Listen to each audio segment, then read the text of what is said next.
इन बच्चों को जैसे ऑर्डर आया है, इन्होंने नीट के एग्ज़ाम जो है पास कर लिए हैं, इनका मेरिट है, इनको अब एडजस्ट करना कानूनन हमारी जिम्मेवारी है और इनको जो इनके घर के सबसे नज़दीक मेडिकल कॉलेजेस हैं, हमारी कोशिश रहेगी कि वहाँ इनको जो है सुपर न्यूमरी सीट्स कायम करके इनको हम एडजस्ट कर देंगे ताकि इनकी तालीम पे कोई असर ना पड़े। लेकिन इनको एडजस्ट करना हमारे लिए कोई मुश्किल काम नहीं है, हम कर लेंगे।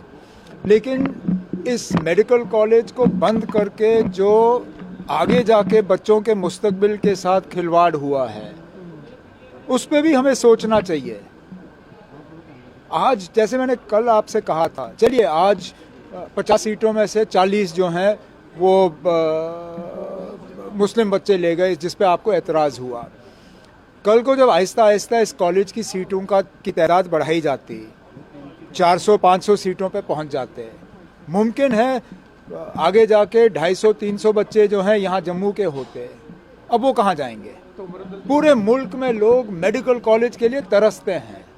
हम ही एक जगह हैं जहां अच्छा खासा बना बनाया मेडिकल कॉलेज हमें मिला और हमने एहतजाज करके उसको बंद करा दिया। तो मुरद्दुल्ला साहब, क्या जम्मू कश्मीर की सरकार यहाँ नया मेडिकल इंस्पेक्शन, पहले तो मुझे बताइए इंस्पेक्शन किया किसने, और अगर किया था तो पास कैसे हुआ?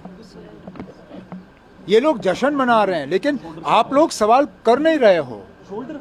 आपको पहले तो उस यूनिवर्सिटी के जो उनके जो ऑफिस बेरर्स हैं ऊपर से लेकर नीचे तक, आपको उनसे पूछना चाहिए कि आखिरकार अगर आपने मेडिकल कॉलेज बनाया तो वो इंस्पेक्शन में पास क्यों नहीं हुआ? बीजेपी कहती है कि कोई स्टैंडर्ड जो है वो मापदंड जो थे वो पूरे नहीं कर पा रही। फिर तो ये और अफसोस की बात है। इस यूनिवर्सिटी को हेड कौन करते हैं? यूनिवर्सिटी के चांसलर कौन है? कहीं ना कहीं आपको उनसे भी फिर सवाल करना चाहिए। मेरे यहाँ तो आप पहुंच जाते हो सवाल करने के लिए, जरा वहां भी डेरा जमा के सवाल करिए ना कि अगर आज बीजेपी इस बात पे खुश है कि यूनिवर्सिटी ने अपने स्टैंडर्ड्स मेंटेन नहीं किए, अगर स्टैंडर्ड्स मेंटेन नहीं किए तो इसके लिए कसूरवार कौन है और उनके खिलाफ कार्रवाई क्या की जाएगी?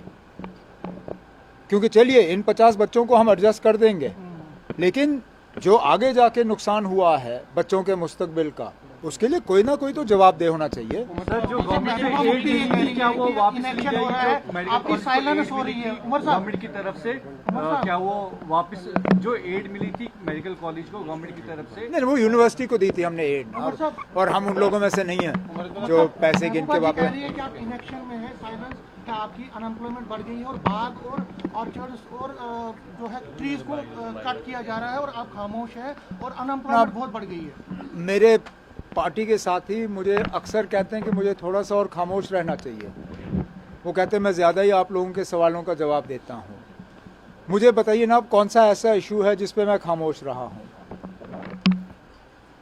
कोई ऐसा इशू नहीं है ना अब जिस पे मैंने जो है बात ना की हो। बाकी आगे जाके अगर वो मुझसे किसी इशू पे सुनना चाहेंगे, असेंबली का सेशन आ रहा है, उनके मेंबर से कहिए, सवाल डालिए, सवाल का हम जवाब दे देंगे।